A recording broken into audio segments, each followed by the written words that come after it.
Halo Sobat Maju, selamat datang, selamat berjumpa kembali di dalam obrolan pajak tengah kota bersama saya, Kelly Kristanto, fungsional penyuluh KPP Madya Jakarta Utara.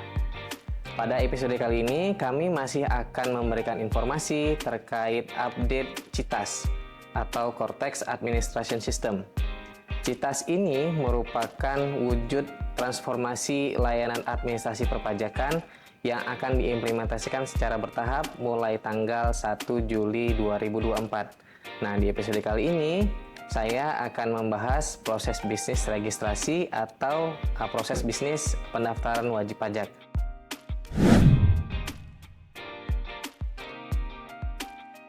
Sobat Maju, di probis registrasi kali ini yang akan saya sampaikan terkait 4 hal. Yang pertama adalah administrasi pendaftaran wajib pajak, yang kedua administrasi pengukuhan PKP, yang ketiga adalah pendaftaran objek PBB P5L yang terdiri dari perkebunan, kehutanan, pertambangan migas, pertambangan mineral, dan batubara, dan yang terakhir adalah sektor PBB sektor lainnya. Dan yang keempat adalah identitas dan profil wajib pajak.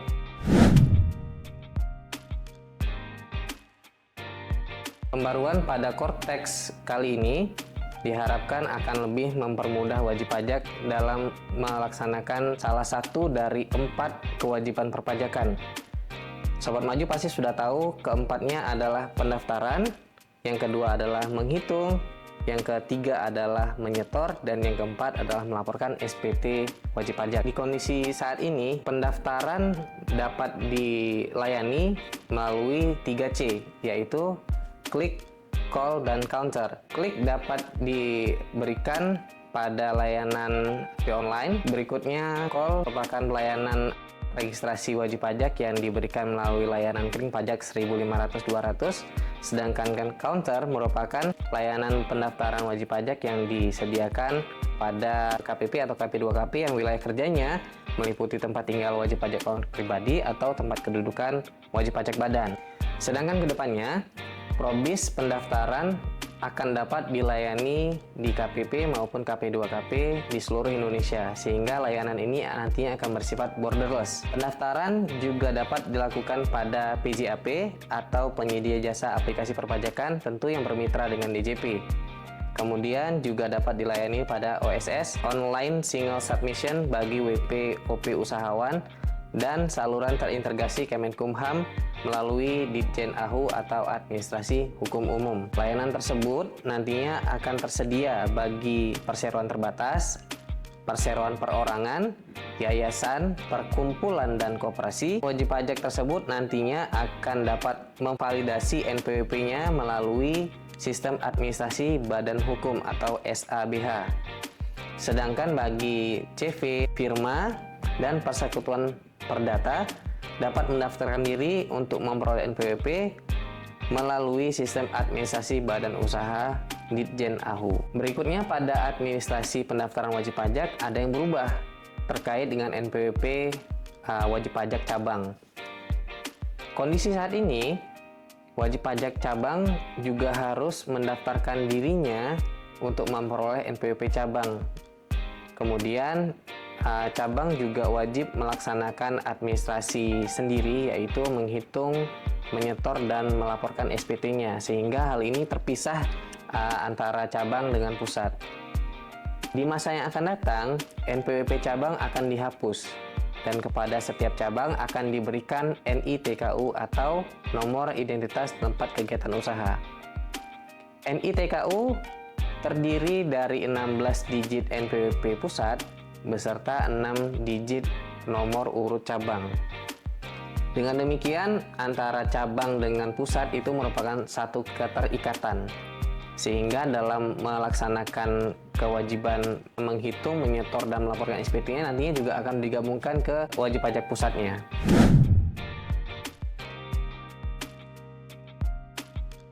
Nah, proses pengukuhan PKP saat ini, untuk melaksanakan hak dan kewajiban PKP harus melakukan proses pengajuan pengukuhan PKP yang dilayani maksimal 1 hari dengan outputnya merupakan SK pengukuhan pengusaha kena pajak atau SPPKP, dan harus PKP tersebut sebelum memungut PPN dan melaporkan SPT-nya harus mengaktifasi akun PKP yang terlebih dahulu, dan proses ini harus dilaksanakan terpisah oleh wajib pajak PKP-nya dengan maksimal jangka waktu pelayanan selama 10 hari. Sedangkan di 2B yang akan datang, untuk melaksanakan hak dan kewajiban PKP cukup mengajukan permohonan sekali saja, yaitu PKP bersamaan dengan pembuatan akun PKP sehingga dia bisa langsung menerbitkan, sebelum dia bisa menerbitkan faktur pajak dan melaporkannya ke dalam SPT. Kemudian tempat pengajuan permohonan PKP-nya sebagaimana diatur di PMK 147 tahun 2017 saat ini hanya bisa diajukan ke KPP terdaftar atau KPP tertentu. Di masa yang akan datang, permohonan PKP dapat diajukan di KPP mana saja atau borderless, tetapi administrasi PKP tetap dilakukan di KPP di mana WP terdaftar. Sedangkan dokumen yang dibutuhkan pada saat pengajuan pengukuhan PKP tetap wajib diserahkan kepada petugas pada saat mengajukan permohonan sebagaimana diatur di PMK 147 tahun 2017. Nantinya di masa yang akan datang, Kortex tidak membutuhkan berkas-berkas yang sudah divalidasi di sistem DJP.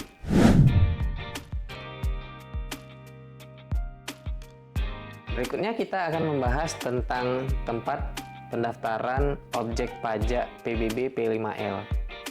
Di kondisi saat ini, Sobat Maju yang memiliki usaha terkait dengan PBB P5L yaitu perkebunan, kehutanan, pertambangan migas, pertambangan mineral dan batubara, serta PBB sektor lainnya, hanya bisa dilayani di KPP Pratama tempat letak objek PBB-nya atau tempat kedudukan WP badannya di KPP minyak dan gas dan KPP yang ditentukan DJP. Hal ini sebagaimana diatur di PMK 49 tahun 2021. Sedangkan di masa yang akan datang, tempat administrasi objek PBB dilakukan di KPP terdaftar. Jadi tidak perlu lagi menyesuaikan dengan letak objek PBB-nya. Persyaratan subjektifnya yang berlaku saat ini ditentukan oleh penelitian dan tidak terintegrasi dengan pihak lain. Sedangkan di masa yang akan datang, persyaratan subjektif juga termasuk dokumen izin yang diterbitkan oleh lembaga OSS atau Online Single Submission. Perubahan data dapat dilakukan berdasarkan kuasa, kontrak, dan izin. Sedangkan di masa yang akan datang, perubahan data hanya dapat dilakukan untuk perubahan data objek pajaknya saja.